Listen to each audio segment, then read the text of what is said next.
part of the process that I'm going through right now with you. We're learning about my style and how I do things with a clear voice and what your capabilities and capacities are. And it's been phenomenal, by the way. It's really been invigorating. So just in red, I listed some areas where you all can help. Now, by the way, those are so broad that how can you not help? You got to get down to the specifics and the specific project. So as I drill down on the Department of Defense side, I get guidance from the White House, OSTP, from DoD, and then from the Army to look at these subject areas. This is not inclusive. It's also a very high-level view of what we do.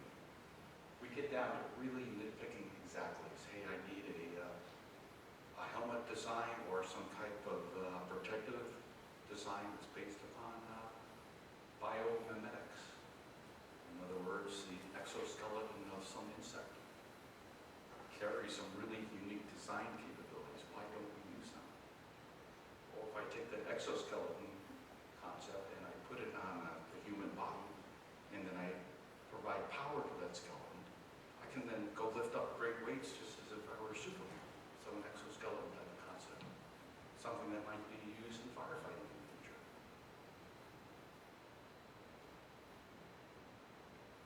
An easy graphic, we can relax a little bit because this is making the sausage.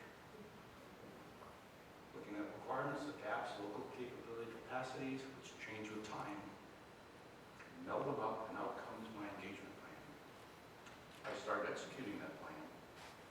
And as scientists and technologists go out and review and assess things and meet people, they write technical improvement papers. One sheet page of, hey, this is hot, or this is not. And then we send it throughout the entire organization, 18,000 people. And folks can comment on it. Hey, this looks good, would you please proceed? And once we get that thumbs up from these subject matter experts, then we can lead to workshops, white papers, joint projects, things of that nature. But we rely on that mechanism so we can spread the word. I don't know if you have a mechanism. And it's also one that we don't share. This becomes my proprietary knowledge. This is now the engagement plan. So this is my organization. We have all, I'm dancing head, aren't I? That's very, not too subtle. I guess that's the message to move quickly. We'll try to watch time because we've got 15 minutes and so we're watching that. And I bet there's some kind of unusual feedback on that, so we'll sell a message to move quickly. Okay, I'm increasing activity in Brazil, El Salvador, Mexico, and Peru. Why? Because that's high-level guidance coming out of the President and Department of Defense.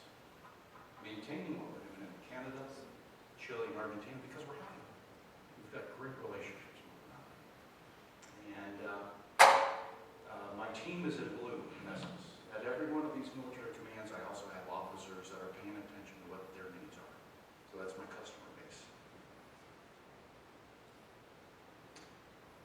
Very quickly, and I mentioned it early on, that in North America, we're most interested in what's going on in Mexico right now. I mean, that's where we've got major problems of international criminal activity, things of that nature. I would assume that we know Mexico well, or Rodrigo. What do you think? Indeed, not as well as we should. And regretfully and historically, my army and your army don't get along very well. And it's historical. Our navies get along wonderfully well. Your army and Department of Homeland Security get along wonderfully well. But when I go there, I have to look for other mechanisms to engage so that both parties have a quid pro quo or win-win type of relationship. Again, I've got to be aware of that. Otherwise, I won't get anything moving forward in Mexico. Mexico has fantastic universities with fantastic capabilities in technology. Absolutely superb. Materials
again, one of these soft power things that folks can't argue against.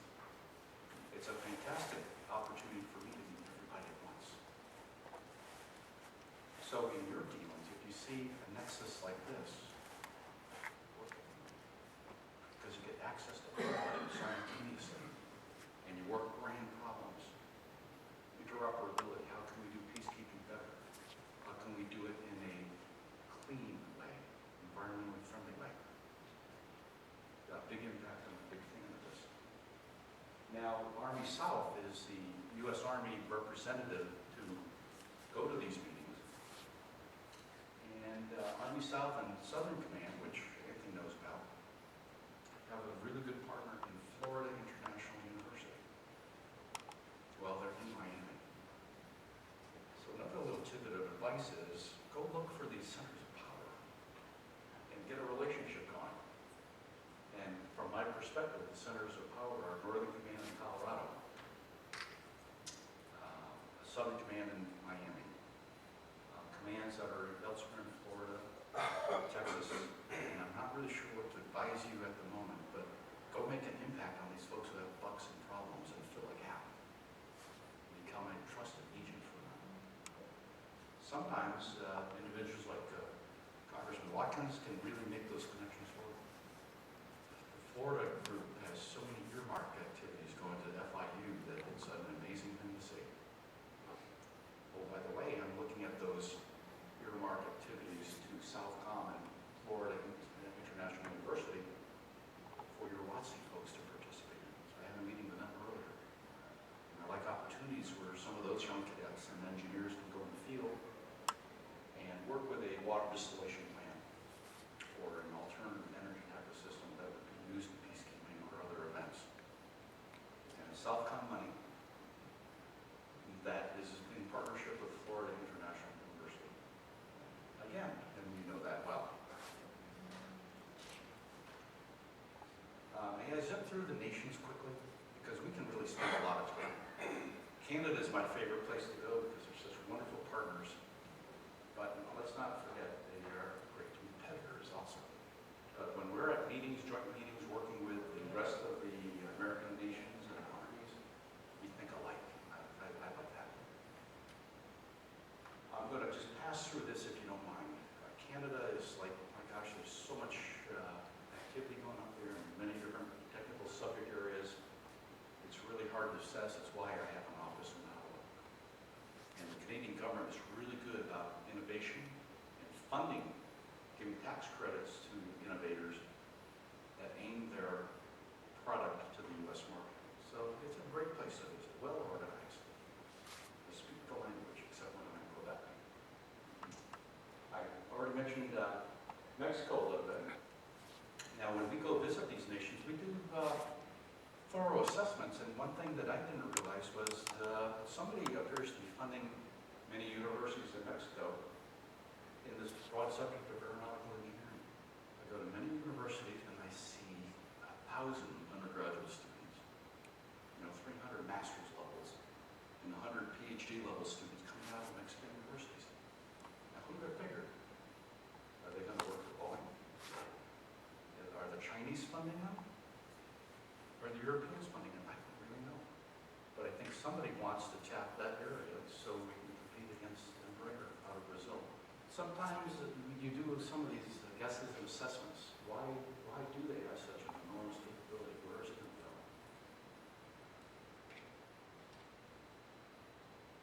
Some of the specific projects in Mexico, I'm going to skip this over also. Again, David, I'll share this with you so that you have the opportunity to say, we can do that too. Or here's a natural partnership. You may notice that I'm going from North America to South America, and I'm going to speed this up a little bit. But again, we're picking up some specific guidance from the four-star general, who is our Southern Command representative, General Kelly, who's newly appointed by President Obama. I'm going to go over here to see, because I know I highlighted some things for a reason. And that's the humanitarian PKO and disaster response activity. The Southern Command is really interested in. And again, there are natural partnerships with you in these broad subject areas. And I think tomorrow I'll have an opportunity myself to learn some of these things.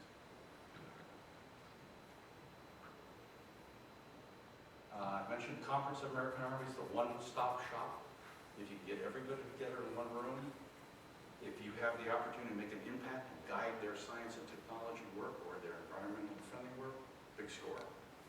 I'm not really sure how that might impact you right now, but look for opportunities like this. And our best partners there, Canadians, Colombians, and Chilenos, we all form a little team and kind of influence the others to go along the paths that we recommend. We play a completely subservient and quiet role because, again, we're trying to utilize soft power and try to talk people into following the right approach. What do we know about Argentina? Except I think next year there will be an international group visiting Argentina. At least I learned that from the horticultural group. One of the professors wants to go there. I've used this concept with you before, and it is, okay, you've got some money, are you going to go invest in Argentina? Why? 25% inflation annually? No. It makes work really difficult. Brian, I'm not sure if you've heard any talk from the folks at the embassy in Buenos Aires, but right now our foreign service nationals, the folks that we hire locally, are really hurting because of this inflation. Department of State doesn't match inflation. And when they give people raises, it happens at an annual basis. And I'll tell you what, we've got people there that are financially unable to work at the end. Please be aware of that. And I've got a bunch of Argentinian pesos in my safe in Chile. You know what? I need to go spend them. Anyway, I'll move them. And I'm not sure if people heard a couple of years ago, a U.S. Air Force aircraft carrying special operations people into Argentina to do training for the Army of Argentina was seized by the Department of Interior as they entered Argentinian airspace and landed. And that, coincidentally, at the airport was the Minister of the Interior himself. By gosh, the next day the newspaper said the U.S. smuggling weapons and drugs into Argentina. Well, it was a group of Army troops coming in that were cleared to come on in and teach us things and bring in everything, and everything was listed on the customs form. That's not what the population of Argentina is going to remember. We respond quickly. Our government said, cease all interaction with the government of Argentina. And it's been that way for about 2 years. Brazil, just in quick passing. Brazil's a fantastic opportunity for engagement. One of their major problems, and they're looking for help with security for the World Cup games and the Olympic games. Now, that's a huge problem. The games are not that far away. World Cup football, 2 years maybe, or a year and a half. And I just don't know how they're going to get from here to there. I just really don't know. But it's an area that we as the U.S. government are trying to help them as much as we can. Again, particular projects we've got going on. David will have a copy of this. Chile. It's where we live. It's really easy for me to go down the street and work with the University of Chile, which is a really first-class organization. There's some great centers where we're modeling. We've got some great projects going on. Again, let me pass on that. And I need to learn about the University of Valparaiso, the Pontificia University, and what you're working on in particular, where that may lead. I've got a couple of examples of some great projects. Again, this is a Chilean, and it's led to studies of the human retina, human brain. These studies have continued on to people asking the question of, well, how does a dog retina work? And how does it interpret different visual signals? And can that, the range of what a dog can see, can that be expanded? You've got a great facility here, a great capacity with your veterinary sciences. Opening up Amazonia, Route 66, going through Brazil to Bolivia, if I'm not mistaken. When you open up the jungle, infectious diseases have a better and more quicker path to travel. So many nations are very concerned about determining what might be coming along, and it's just the state of the art.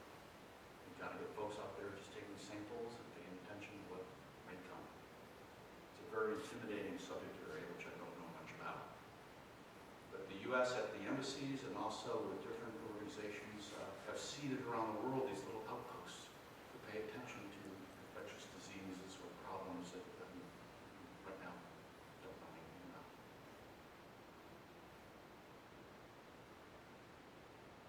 Just a kind of an assessment of how busy we are, and sum up all the numbers and engagements we've got going on.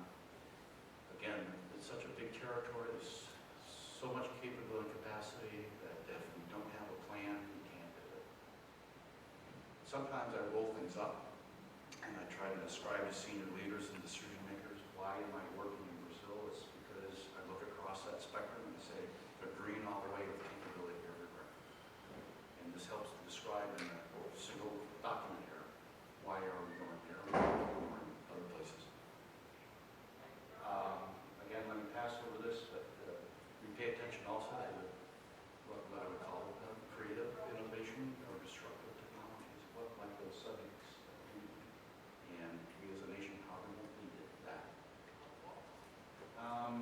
I've got a couple of broad subject areas that I'm going to just leave with you again, but higher level folks are saying, hey, come on up with sustainability. We're hearing that all the time. So how can that map into some specific projects? How about using everybody who's got a cell phone as part of a network and observe things that are going on? It might be as simple as you're out there reporting air quality. You've got a phone on your belt. You're measuring your blood pressure, your reaction to smoke that might be detrimental to smoke, some kind of disaster in the workings. How can your cell phone report information back to a simple point and people can measure what's going on and respond to it?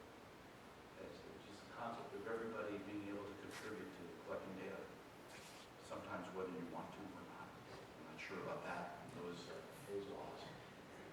I'm a big fan of extreme conditions in Arctic, Antarctic, or the Andes themselves.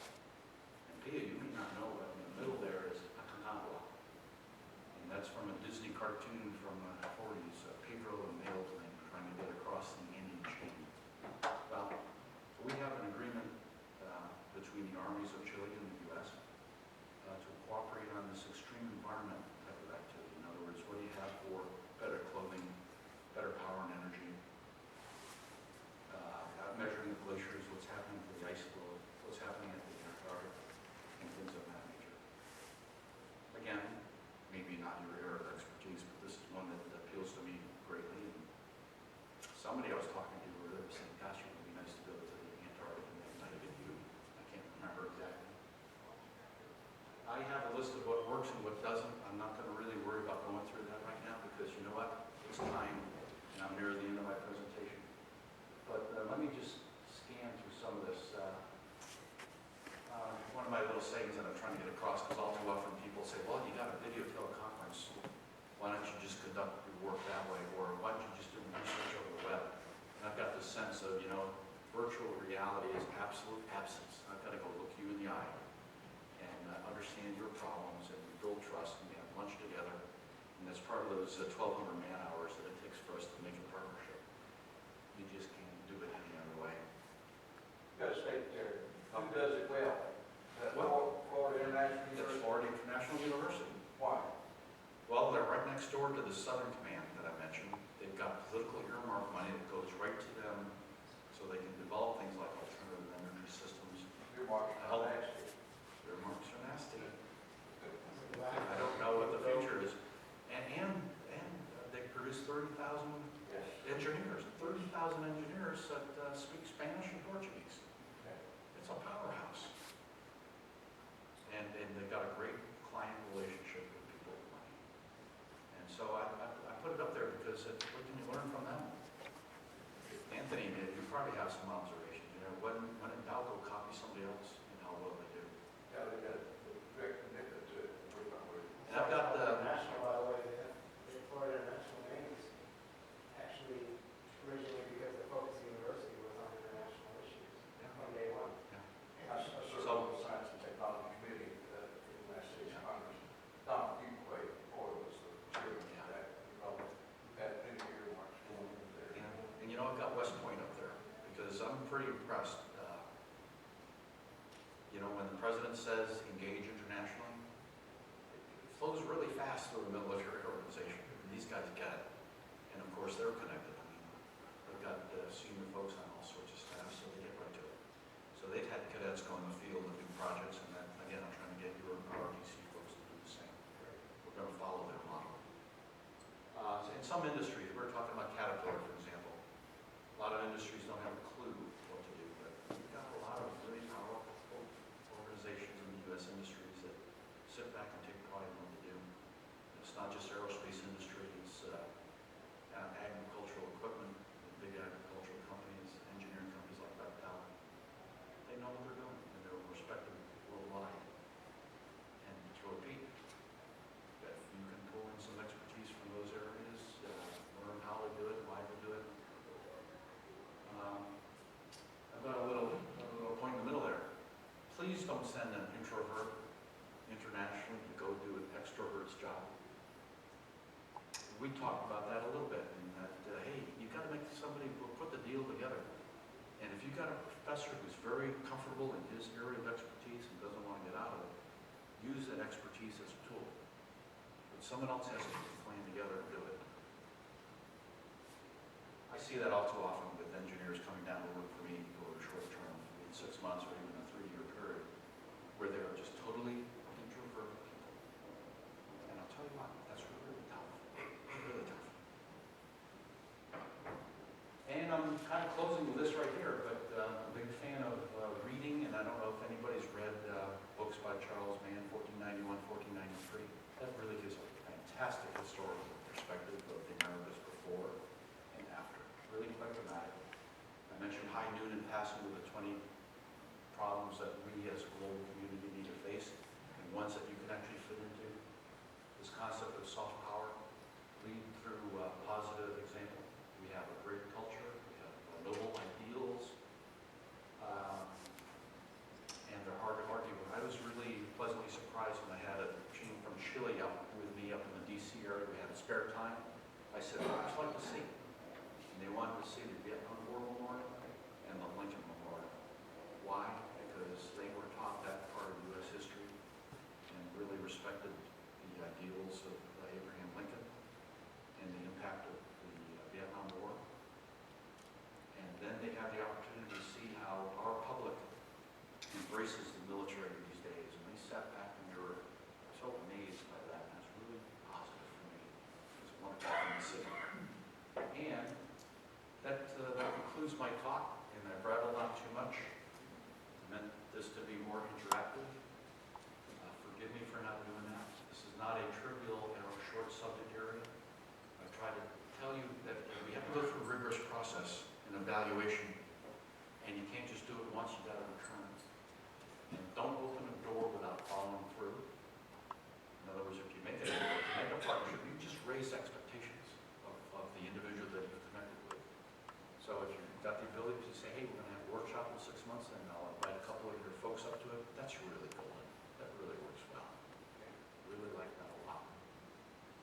So I'm going to pause, and I'm going to respect the fact that you're tight on time, that you go need to do other things, and if anybody wants to chat, I seem to have my voice back, so I could go on much longer. So, thank you, and I really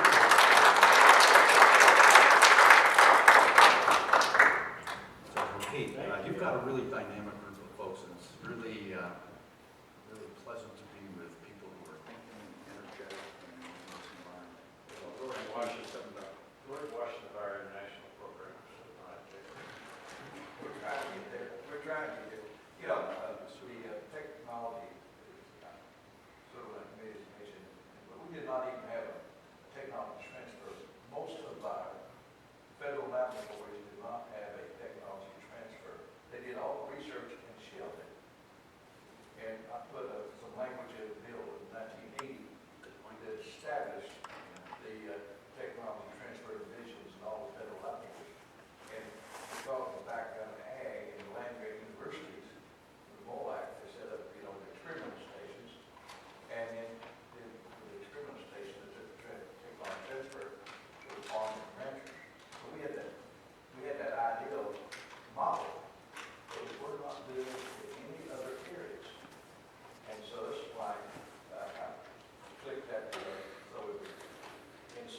Starbucks and many other bases of federal laboratories across the country Well, to do technology.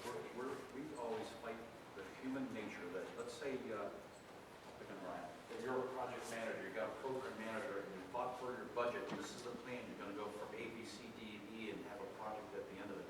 If I come on in and say, hey, I've got this foreign technology that'll solve your problem at E, you really don't wanna take it, because it's upset the plan that you've had in place and that's been funded already, and you got the team addressing it. So you'll give me lip service. And you say, yeah, you got this quick solution, but, you know, I can't really fit it in, or hasn't been tested appropriately, and all that stuff. It's disruptive technology, it's just not human nature to take it in, at least in government. So, One of my observations in working with some of the AID groups is a person creates a plan for a program and gives them a promotion and they get transferred someplace else and then somebody else has to implement that project. And it's not their project. They want to get promoted too. You know, so there's a lot of things that's built into our system that, you know, I've always felt if you are the one that designed this program and you got it approved, you should be the one that's managing it. And if it's successful, then you should get a promotion. But that's not the way our system works. so the not invented here is such a powerful block. In the context, because too many of the programs are designed by people that don't have the context of that country down even slightly. So got a cubicle in Washington DC and it's all work in that context. So I really, like, I've had the opportunity to work with small companies, and small companies are just more nimble. Hey, we're out there to make money. If you come into a solution, I can adjust to it and incorporate it and sell it. As we've discussed over here, you know, both candidates for president were talking about how small business is the greatest creator of jobs. And we agree. But if you take that and reflect on it, they're basically serving only the 4% of the people in the world that live within the United States. Because small business does not have an export division. That's what we're trying to do here, is be able to assist small business, be able to do more, and getting that 96% of the population out around the world. Just think what can be done if they're able to do that. And then By being proactive, positive, out there generating that opportunity. So now think about the software industry, because they're able to drive stuff out globally instantaneously, just about. So it's going to be much more successful than whatever lessons are being learned there. I'm not sure. But our country, our leadership, China's signing about 20 to our 2 bilateral trade agreements in South America. So I'm paying attention to agreements that we've got with Brazil, for example, that are hung up and moving slowly through the Congress in Brazil. Yeah. And then I hear word about a Germans just signed an agreement, the Chinese just signed an agreement. And what I monitor is, are they getting through their Congress quicker than ours? That needs to work. Well, you know, we have to fight it and debate it and chew it out and throw it out. But hey, we're capitalistic, you know, society here. But in other countries, they dictate it and say, bad. So I'm going to say another little tidbit here. International programs are local. What do I mean by that? Because whatever you put in place has a local impact on jobs. So, anyway. Well, my perspectives are Ed Johnson's perspectives, and you got a great team here that I'm enjoying a lot. So look forward to spending another day learning more about emergency management and UAVs probably. And enjoy it. Let's have a round of applause. We have a quick presentation we would like to make. And we have, it's our tradition here at OSU to give our speakers a globe. And on the base, it has engraved your name and global briefing and the date. And President Hargis, if you'd like to come up and join me to make the presentation. And Brian, if you could come up. And Congressman Watkins, why don't you come up too? And we'll Put you over the line right here. Congressman Watkins, if you could present this to Brian. And then we'll stand right there making the presentation. And group photo